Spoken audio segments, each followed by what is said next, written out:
Alright. On the Covenants. The role of Covenants as a story point will be expanded. Instead of being the orders themselves, the Covenants are an ancient set of vows and oaths taken by dedicated mortals. Once undertaken, they are blessed by and bonded to one of the Kython, and are empowered to act as the Kython's chosen. These oaths are unique and binding. There is no force within creation that can undo a covenant. Mortals who are sworn to a covenant gain the ability to traverse the rift, and also gain access to a place sacred to the covenant called their sanctum. Once the player has chosen a covenant, it is permanent. This is explicitly warned before they accept which covenant to join.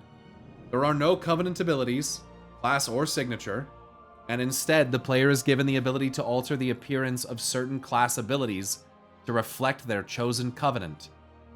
The Soulbind mechanic is also altered to only include one character as mentioned previously. Although there are no Soulbind traits, Soulbinds only have conduit slots, although they can also be toggled to work as bodyguards, similar to the mechanics seen in Warlords of Draenor and Legion, within Shadowlands zones. At various places within these zones, the Soulbinds will have comments on them, in a manner similar to Xal'atath, Thalkiel, or Aluneth. You're such a fucking nerd, I love it. This is phenomenal. Look, dude, having a permanent covenant choice is fine when it doesn't contribute to player power. Wow. When it makes your spells look different, gives you sick transmog and mounts, that's what it's about, you know? It should not affect your power. To ever make it do that is fucking stupid. Soulbinds being more limited and not so just fucking pointless. Having conduit slots instead of these huge meaningless fucking trees. All the traits, it's just not necessary. You know? And yeah, the bodyguard shit with the comments, dude. I mean, who in their right mind is gonna argue against that? I don't care who you are. When Xal'atath starts talking to you, you fucking start paying attention. You know? It doesn't matter what you're doing. You could be fucking killing a giant demon. If Xal'atath starts talking, you're like, what? Yes, mommy? Sorry, what was that? What'd you need me to do? In terms of reward structure, the Covenant will essentially replace one of the 4 reputations. The vendor for the player's Covenant will be equivalent to Exalted, with all items available for purchase. All rewards for the other Covenants can be purchased from reputation vendors for anima. Just a base anima. Wow, what a concept. There's a reason why everyone loves Xal'atath and no one cares about Tuare. True. Player choice with consequences, almost like WoW is meant to be an RPG. I know. Can other alts use the transmog though, or do you need to pick that Covenant 2 for it? Because that annoyed me in current WoW. Had to be Maldraxxi to use the Hearthstone toy in the transmog. Good question. What do you think? Everyone can use whatever. So it's just the unlocking of it the first time that is bound to your Covenant choice. So I guess in this way, to collect all 4, you either could play 4 different alts, or you could play the one and then spend anima to buy the other ones to unlock them for all your other characters. In terms of reward structure, the Covenant will essentially replace one of the 4 reputations. We read that. All the rewards for the other Covenants can be purchased from reputation vendors for anima, right? Each Covenant has a unique quest line that expands upon the history of their realm and the Kython. Their realm and Kython, sorry. Which is the eternal one for that area. It's just a different term for it that's a little more thematic and not as fucking lame as the eternal ones. When a player completes Covenant quests, they are offered the choice between the normal reward offered or an amount of anima equivalent to that item's cost at their Covenant vendor. Let me read that again. When a player completes Covenant quests, they are offered the choice between the normal reward or an amount of anima equivalent to that item's cost at their Covenant vendor. All purchasable rewards for a player's Covenant can be earned through Covenant quests. Hallelujah. Hallelujah. Interlude on protection and purity. So you can either buy or quest, do whatever. Wow. Wow. What a concept. What a concept. Yeah, I mean, I think I probably would have preferred something like this. Just saying. Interlude on protection and purity. Although the Kython of these Covenants are missing, the Primus and the Redeemer respectively, Covenants can still be forged with them due to fragments of their divine essence remaining within Maldraxxus and Revendreth. In the case of protection, this is the rune blade that was forged over the course of the Maldraxxus storyline. Containing his 5 aspects, this relic forged through adversity can be used as an intermediary to forge a covenant with the Primus. Very cool. It also illustrates how things like the Mournblade that is Frostmourne can connect with the one who is behind its forging. I like that a lot. Containing, yeah, I just read that. In the case of purity, this is handled by Prince Renethal's medallion. Having left behind the artifact when he realized the threat his father posed, this parting gift of a demigod can be used as an intermediary to forge a covenant with the Redeemer. Covenant of Truth. Those sworn to the Covenant of Truth are bound to Carestia, the Archon.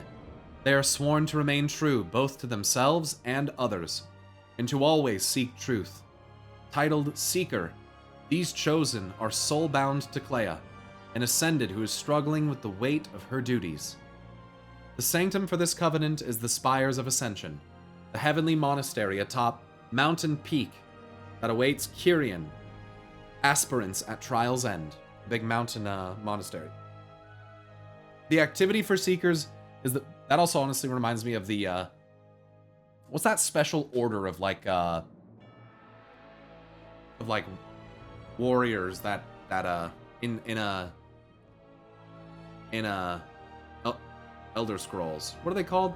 The Blades? Yeah, isn't the Blades Sanctuary like up on top of a mountain too? This kind of reminds me of the Blades a little bit, not gonna lie. I don't know. I think it's kind of cool. I mean, of course it's cool. This whole fucking, all this shit's cool. I don't know. The activity for Seekers is the Pools of Reflection, where they are able to reflect and enter into memories in order to discover truths hidden and obscure. Oh, that's fucking cool, dude. That'd be a really cool, like, lore activity and shit. That'd be really cool. Enter into memories in order to discover truths hidden and obscure. Cool. Cloud Ruler Temple. The one in Skyrim at the very least. Yeah, the Sanctuary in Oblivion wasn't in a mountain. Oh, right. Okay. So yeah, the Skyrim one then. That's the one I'm talking about. Covenant of Protection. Those sworn to the Covenant of Protection are bound to the Primus.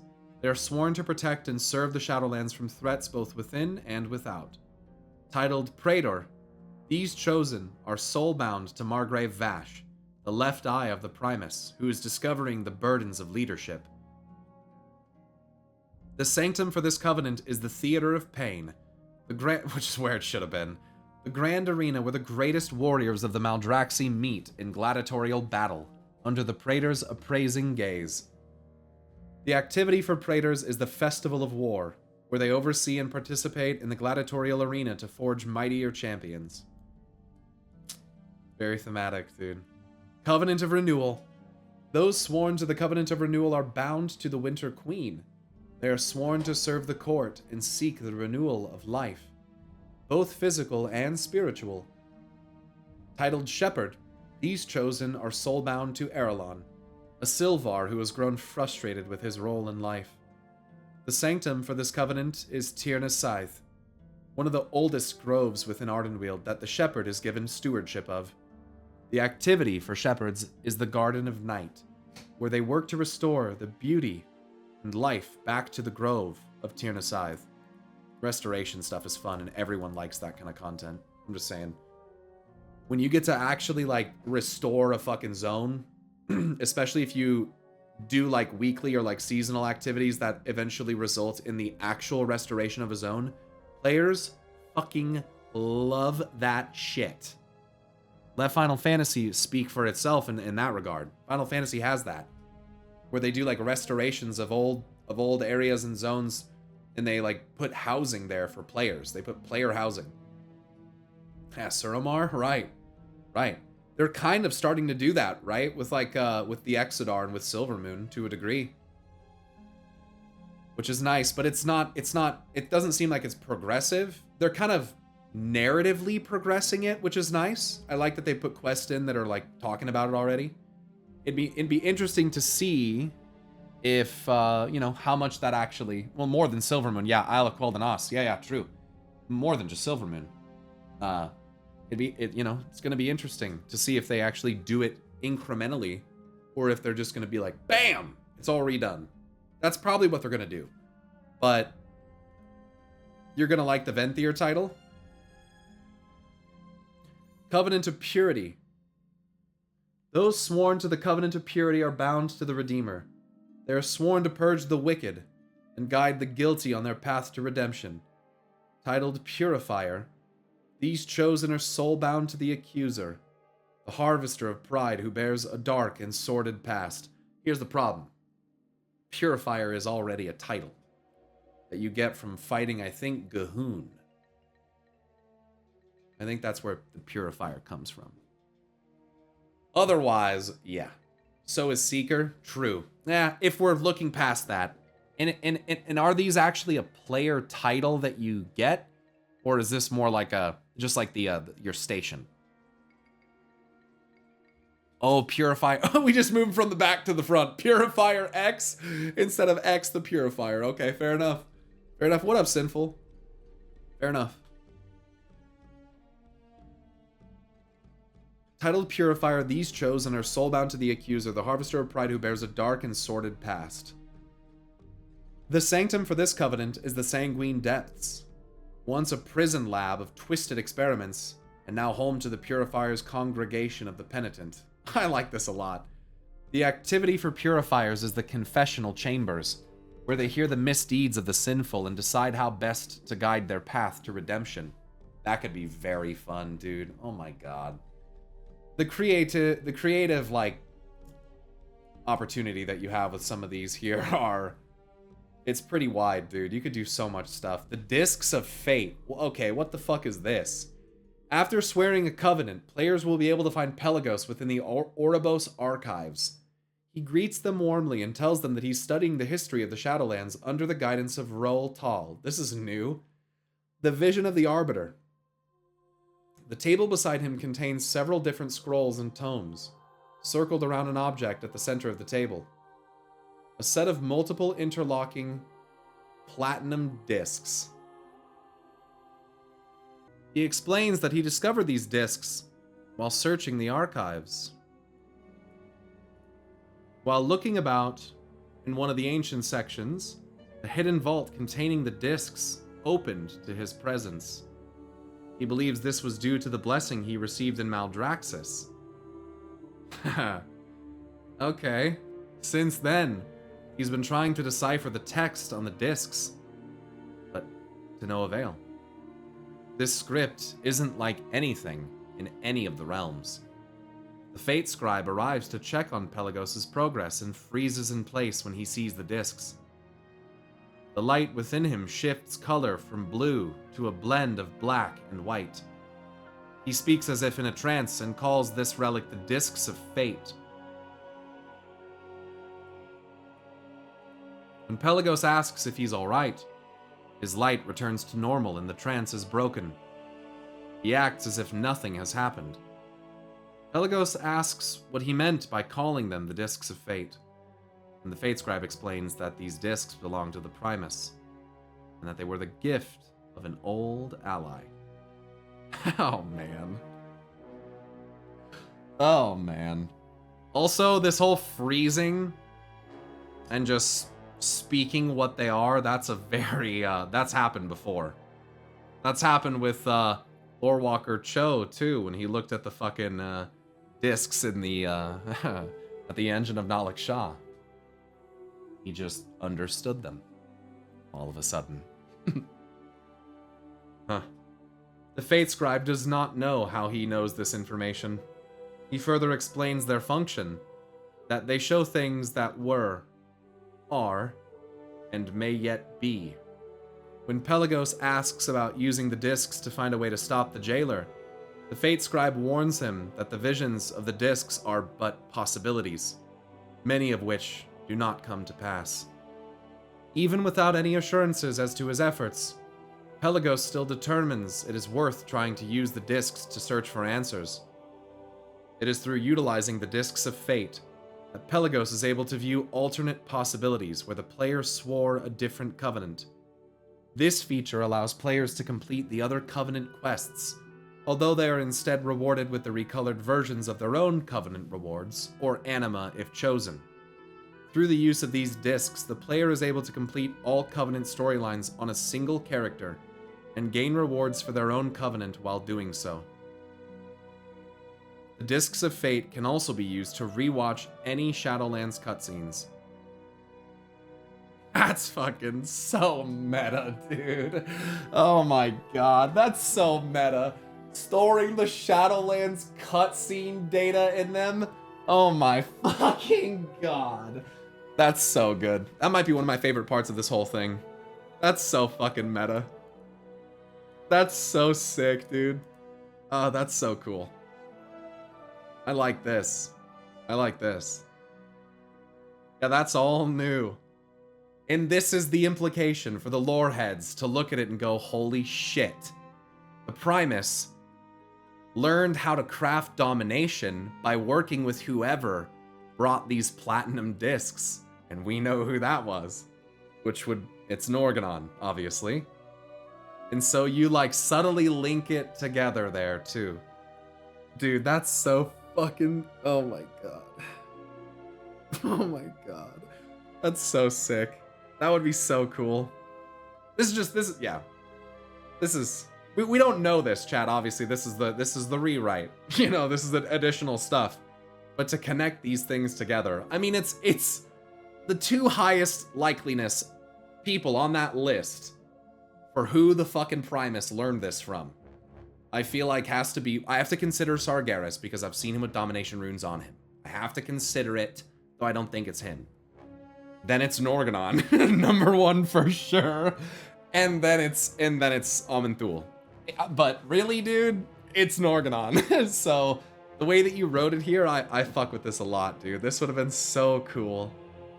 This would have been so cool, dude. And the way, the Rotal being the vision of the Arbiter, being the one who like reacts to it and says it. Oh my god, it like ties together the Arbiter plot as well, because that's from the Primus. That's so meta, dude. Norganon makes so much sense too, master of all magics and all that. Yeah. And it says in the RPG lore that the discs are said to potentially hold information that could fucking set the universe ablaze. That could destroy the whole fucking universe. That's fucking crazy. Yeah, and that's RPG lore. Which honestly, I mean, all that shit is potential to come into the game. This is cool. The fate of the heroes. Torghast, Spire of Ruin. Oh, now we gotta get to a spooky, scary song.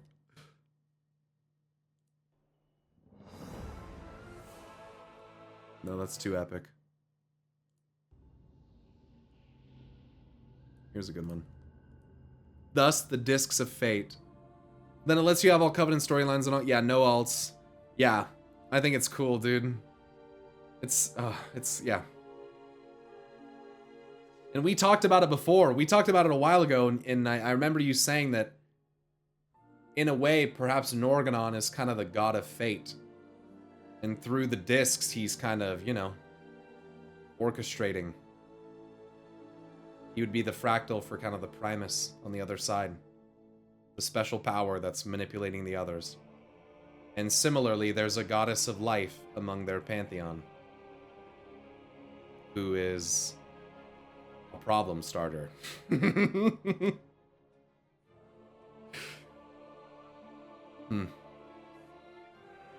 Very nicely done. Very nicely done.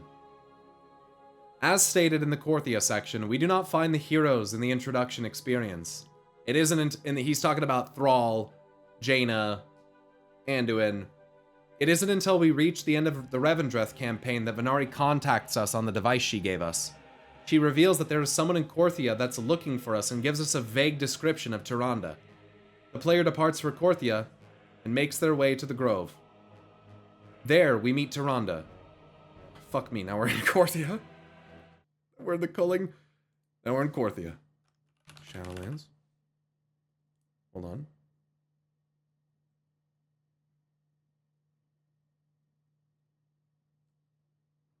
It doesn't have all of it. Is there more?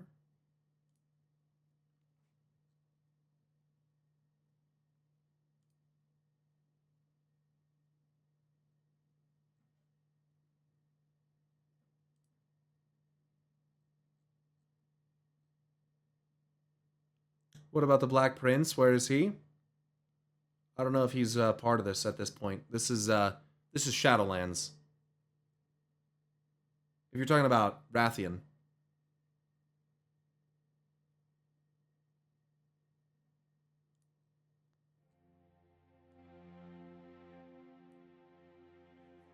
There we meet Tyrande, who has managed to marshal the forces of the Ebon Blade. The spirits seem to be unable to sense us within the grove, and the area where Tyrande is has changed in hue. Grass once dead has slowly begun to revitalize, and there are a few shrubs growing. Not all of the knights made it, but the 4 horsemen are all present. There's a stay a while and listen dialogue for each of them, where it goes over what happened to them, and how they met with the others. Sorry. Trying to pick a good track here. Gotta get the mood right, you know? Anyway. Here we go. Not all of the knights made it, but the 4 horsemen are all present. There's a stay a while and listen dialogue for each of them, where it goes over what happened to them, and how they met up with the others. Darian, while not fully recovered, has regained strength enough.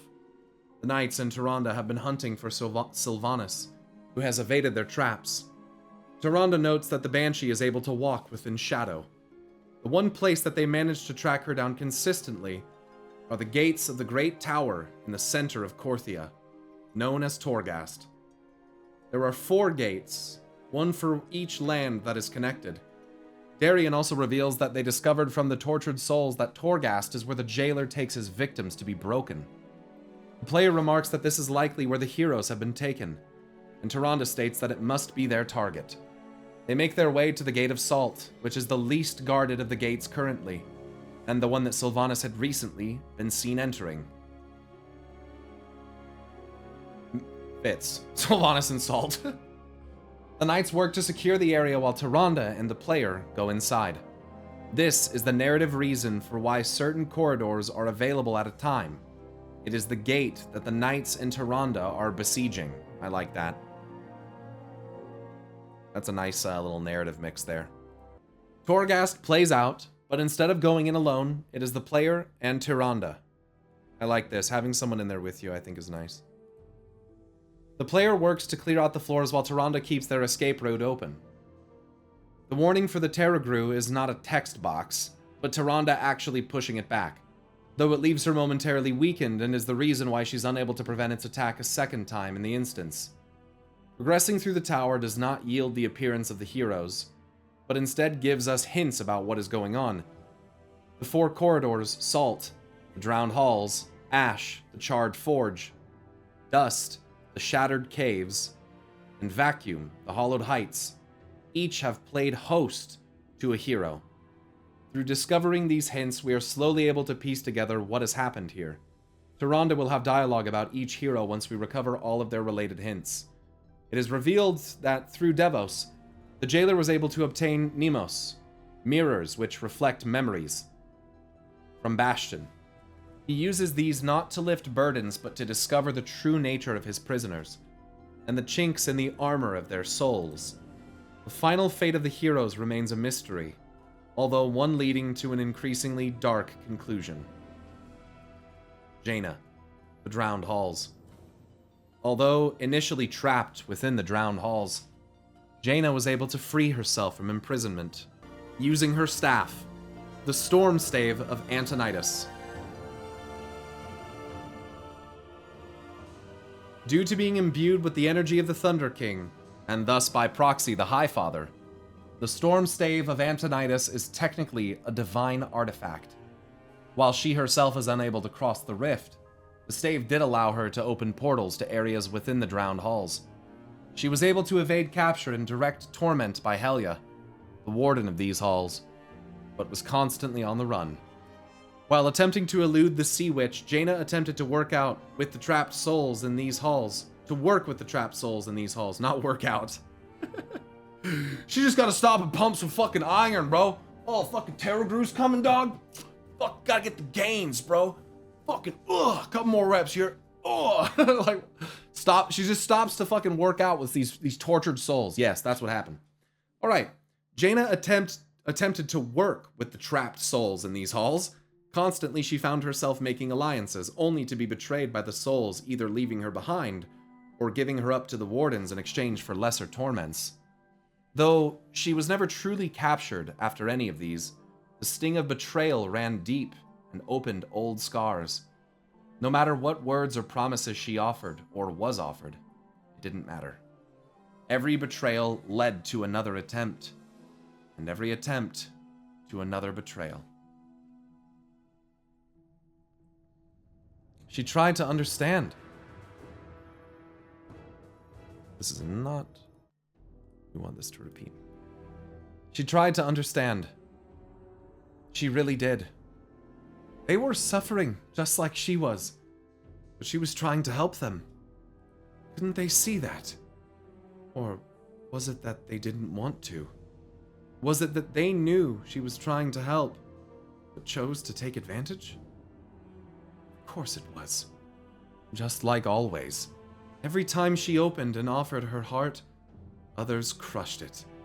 She worked so hard for peace, and yet every attempt was undermined. Merely a means to an end. Kept her around till her use ended. Just like Theramore. Just like Dalaran. Oh, how she hated betrayal. These souls were clearly just as wicked and corrupt as their tormentors. She would find no aid. No camaraderie, no peace here. Prison and prisoner both were monsters. Liars, deceivers, cheats. Disgusting creatures whose only thoughts were for themselves. They think they can trick her? That she should beware? Beware of them? No. Beware of me. Look at this guy. Look at this guy. Using character quotes in his rewrite. Look at this guy, dude. What a fucking god. Look at this. This is fucking sick. And this is that mental anguish, dude. He's using this is what Torghast should have been a little bit more about. Torghast is just spikes and fire, like I said. It needed to be more. This place has a lot to do with mental anguish, you know? Suffering internally. Suffering and having the darkness of this place drawing it out of you, you know?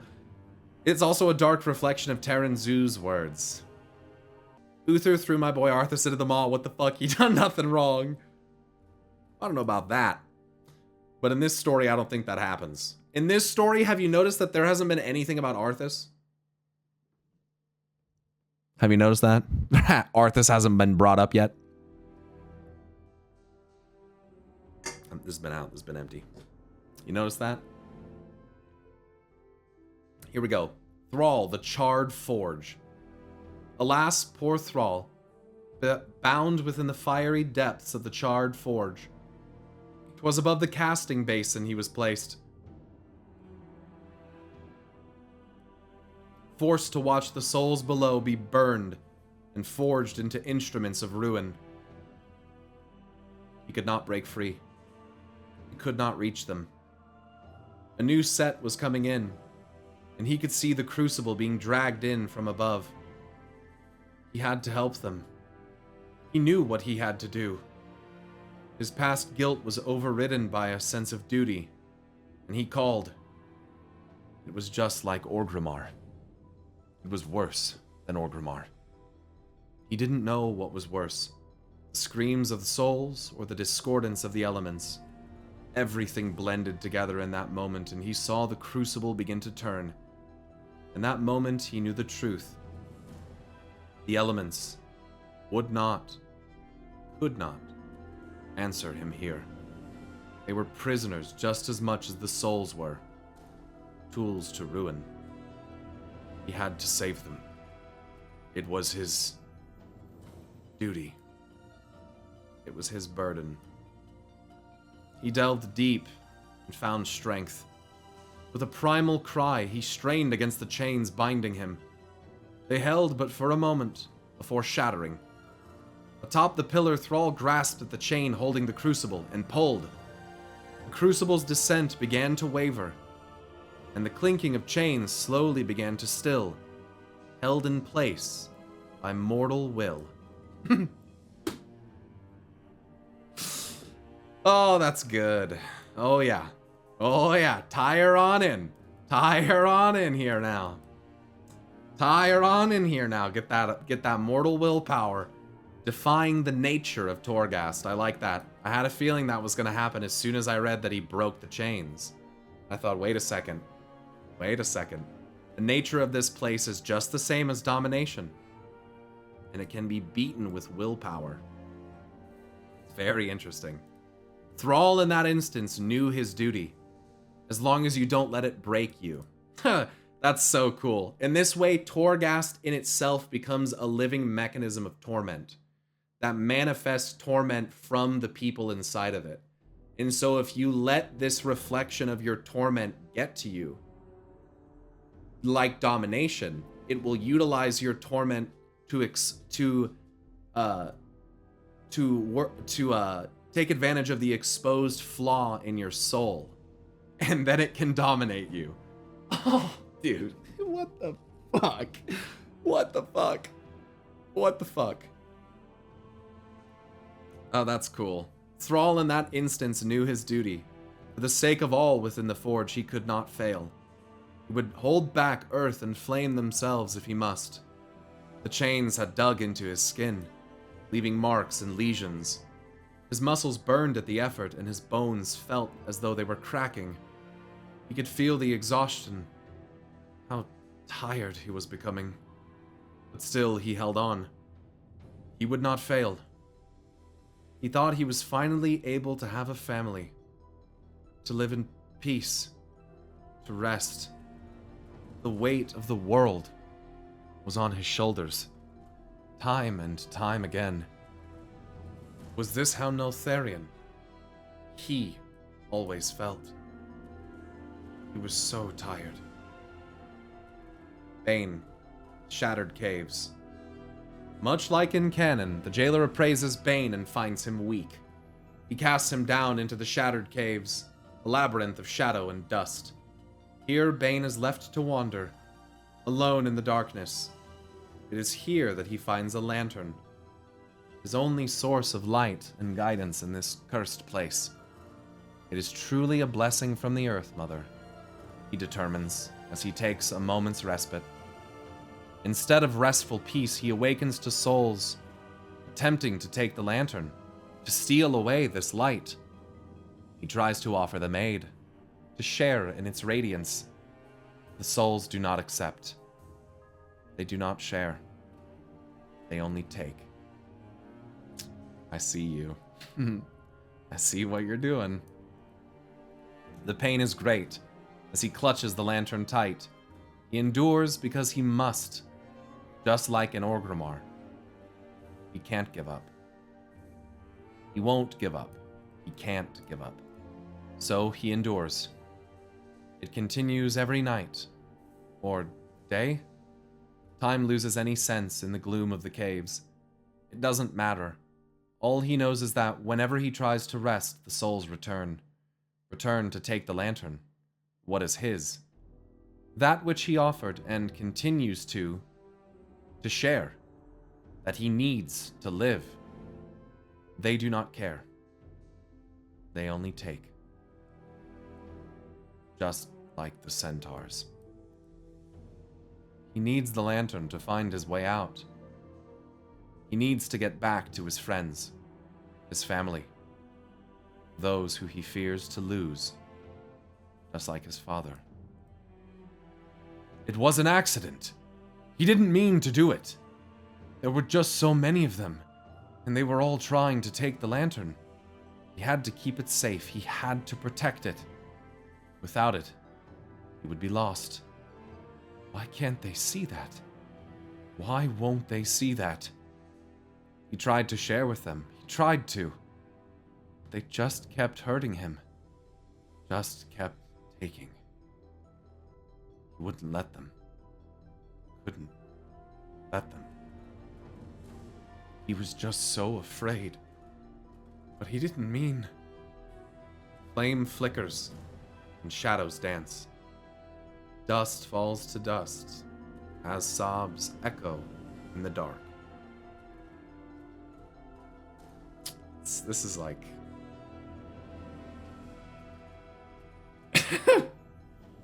Would it not be better to refer to the Quillbore, not the Centaur here, Lumino? Parallel here in his short story with Garrosh, the Quillbore in the dark, his Sunwalker is the only light. This is to set up the Dragonflight storyline with the Centaur and make it have more meaning. I think in that aspect, I think it's a good play. The Quill, yeah, I think the Centaur, yeah, because then you can lead it to that. Yeah. Torghast is a cool name at least. Tor is an Old English word that means high peak or tower, and Ghast means to inspire fear. So Torghast literally means spooky tower.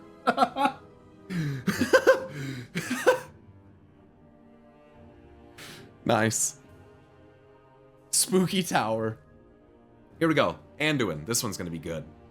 This one's gonna be good. Anduin, the Hollow Heights. Anduin sat alone, aloft within the highest cell of the Hollow Heights. Trapped within a tower, he noted the bitter irony of it all. From his perch, he was able to oversee the entirety of Korthia. Unlike the other heroes, he himself was never harmed by a warden, nor did he suffer at the hands of vengeful souls. His was a different torture. Witness to all the suffering and sorrow within, beheld from on high. He offered prayers to the light for each instance he witnessed, hoping that it could bring at least a measure of its grace to these dark lands. He was visited, after a time, by Sylvanas. She taunts him, asking if the little lion enjoyed his time playing soldier and war.